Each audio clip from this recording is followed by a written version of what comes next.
Ang sabang dragon, saan kaya dito sa Palawan nagkukuta? Guys, meeting lang tayo. Kasi meron ako hinahanap na tinatawag nilang Pinoy Dragon. Alam niyo ba kung saan yun? Hindi? Okay. Jeez.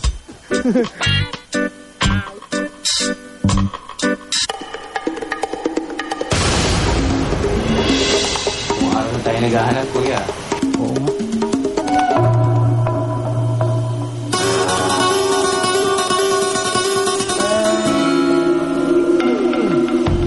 Sabang dragon ba eh? Parang katulad na sinabi mo, mga 20 to 80 inches long, no? Opo, tama po. Kasi yung galaw nila parang yung mga ganon-ganon lang. Parang ganon. Ganon. Yun, di ba? Ganun po ang kanilang behavior. Tumitingin-tingin sa paligid. Tumitingin sa paligid, no? May statwa ba kayo dito na parang remote controlled? Hindi naman, di ba? Hindi naman. Meron kami dito buhay. Buhay, di ba? O, sa wild.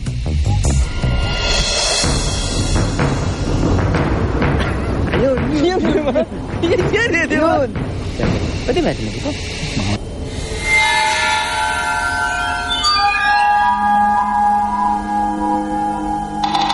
Ang laki nila. No? Alam mo, sa totoo lang, ngayon lang ako nakakita ng monitor lizard, yung tinatawag yung sabang dragon. Ano po ba ang pinagkaiba ng mga ito sa mga ibang reptiles katulad ng lizard? Ang monitor lizard ay may characteristic na scale. Maraming scale. Scaly sila. Parang ahas. O, parang ahas. Okay. Mahaba yung kanilang claw. Walang claw ang ahas. So parang, I guess, crocodile. O, at ang dito, makikita mo, mapapansin mo yung kanilang buntot ay merong guhit-guhit. Guhit-guhit. Tapos yung dila nila.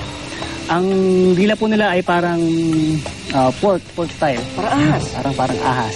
May panggagamitan ba yung ano nila? Fork style na...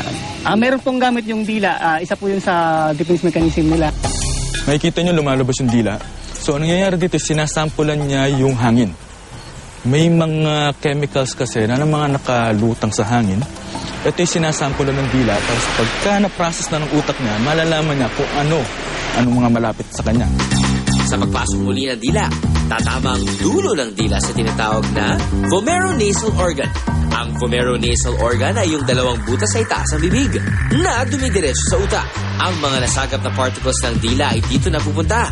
Kaya naman agad nilang nalalaman kung ano ang naamoy nito.